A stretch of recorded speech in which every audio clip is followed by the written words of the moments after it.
Saturday, December 9th, 2017, Maneco 64, home of alternative economics and contrarian views. I'd like to talk about the Petrodollar protocol and the BRICS protocol.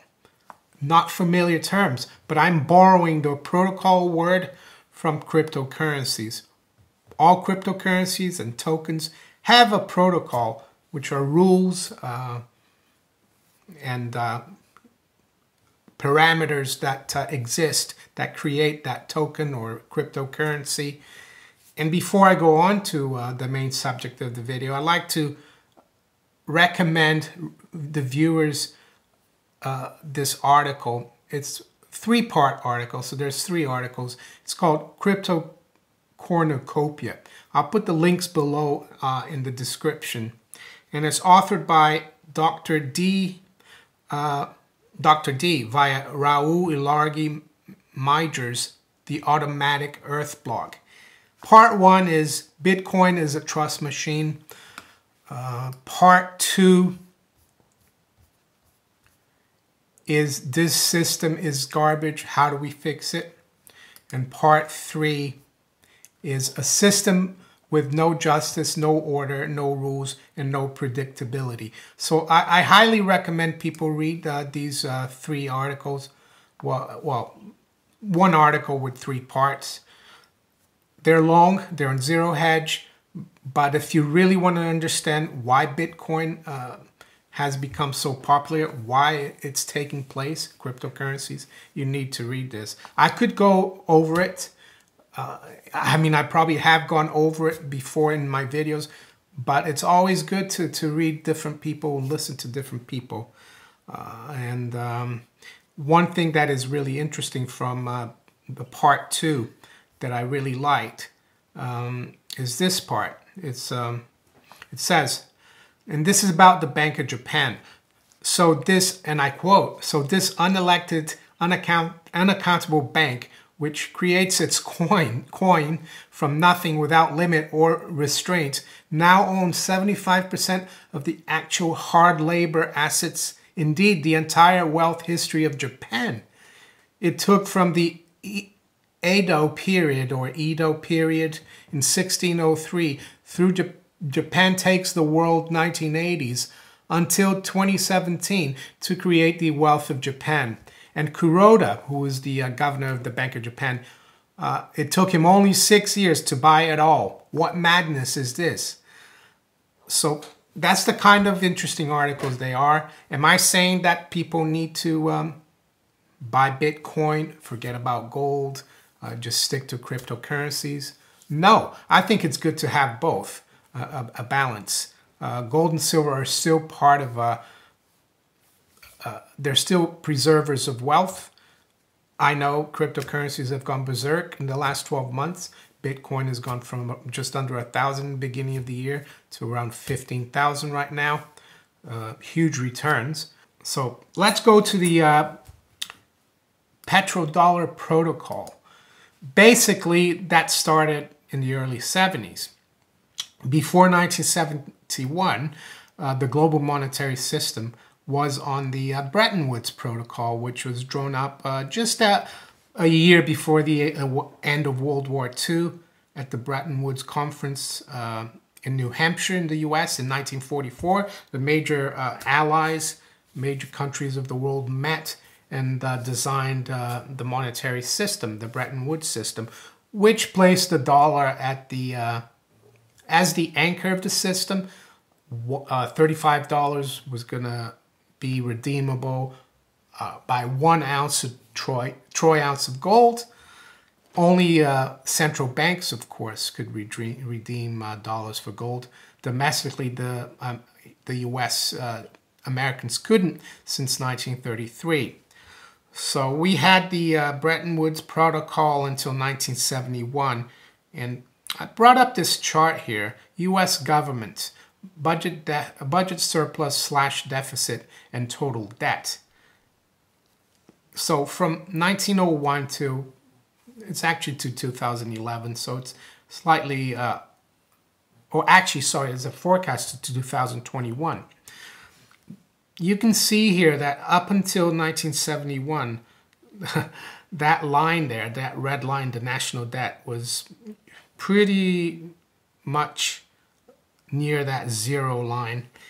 And notice how after 1971, when the Bretton Woods Protocol was kind of done away with, abandoned by Richard Nixon on August 15th, 1971, when he closed the gold window, which is a euphemism for default and for basically abandoning the Bretton Woods Protocol, which worked very well. The other line that you can notice is the budget surplus and deficits. Look at how you did have some deficits here in the 40s, but that was because of the war. And even after the war, there were deficits you can see there, but they're very small. Look at how after 1971 everything's changed. Well, that's because you've got the Petrodollar protocol, where the dollar is backed by oil. And how do they do that? Well, they sent, the U.S. government sent Henry Kissinger to Saudi Arabia, and he made a deal with the Saudis.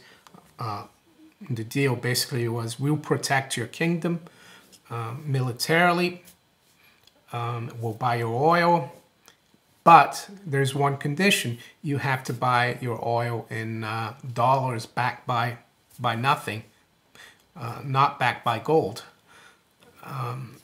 And why did that work? Well, because Saudi Arabia then, and even probably now, well, even now, is the biggest producer of export of oil, and they're at the head of OPEC, so they've been able to control, you know, how other countries pay for oil. So the dollar was the reserve currency before as well. So that's why, you know, but the Petrodollar protocol, in my opinion, has had its days, because by lifting or abandoning the Bretton Woods Protocol, which anchored the world's monetary system to something, how can I say, tangible, to gold. It disciplined politicians. Politicians couldn't just borrow and spend and create debt out of thin air like they do now.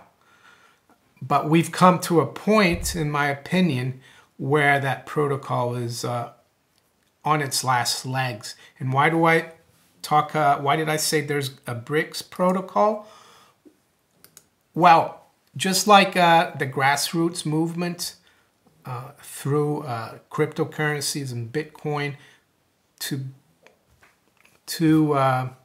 counter this unfair and corrupt central banking fiat money system, there's also a movement within sovereign nations, especially two big powers, Russia and China, to counter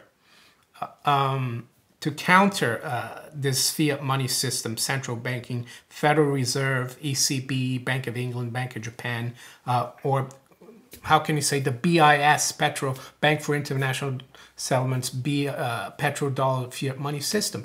The Russians and the Chinese officials, they know, just like the people who mine Bitcoin and those people who are in cryptocurrencies, that the system is basically corrupt, unfair, closed. And by closed, I mean only the people on Wall Street, City of London and Frankfurt. They're the ones who control everything. You know, they print as much money as they want, and they get the money first. The average Joe, average Jane in the street gets nothing. And also Russia and China as sovereign nations, you know, in the current system, they can be sanctioned by the U.S. and the Federal Reserve System. They can stop, you know, if Russia does something that the Americans don't like geopolitically or politically, they'll cut them off. So Russia and China are looking at this, and there's a very interesting article that's come out actually today on RT. It says Russia, China, real gold standard means end of US dollar dominance. And I'll read here. The BRICS countries are considering starting an internal gold trading platform, according to Russian officials. When this happens, the global economy will be significantly reshaped, and the West will lose its dominance, predicts a precious metals expert. In 2016, 24,338 tons of physical gold were traded, which was 43% more than 2015, according to Claudio Grass of Precious Metal Advisory Switzerland. And it goes on to say, gold moving from west to the east.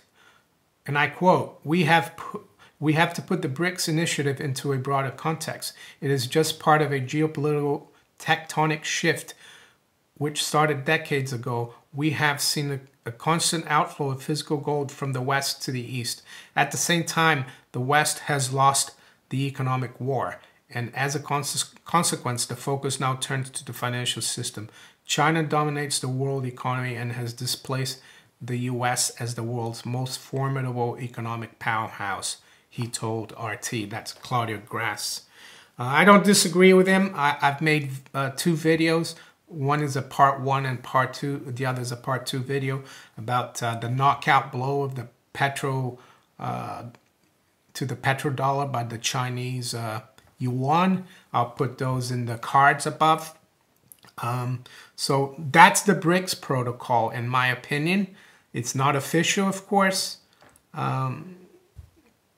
but you can clearly see it's been created. Will it? And I think it could be more powerful than the Bitcoin protocol, cryptocurrency protocol, because you've got a huge continent and 5 huge countries, you know, Brazil, Russia, India, China, and South Africa involved in this protocol. And I'm sure other countries are going to be swept into it, you know, in Asia and other parts of the world.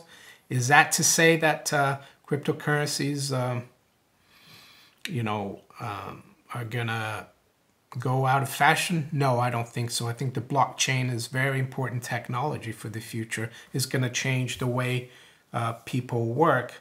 I listened to a guy, forgot his name, but he's working the Peculium ICO, which I've done a video about, and I'm going to do a few more. And he gave a speech, and he said that the blockchain is about being interdependently independent. So, you know, people are it's going to be a new paradigm for everyone. But in terms of nation states, I think also we need to regain trust. And I know a lot of people say China and Russia are dictatorships or communist, but the Western Europe and the US, they might be democratic, but the monetary system that they have and that they've created in the last 2 decades is completely, how can I say, has no credibility. It's lost all credibility. You wouldn't have cryptocurrencies or Bitcoin if it had credibility, and so things are up in the air.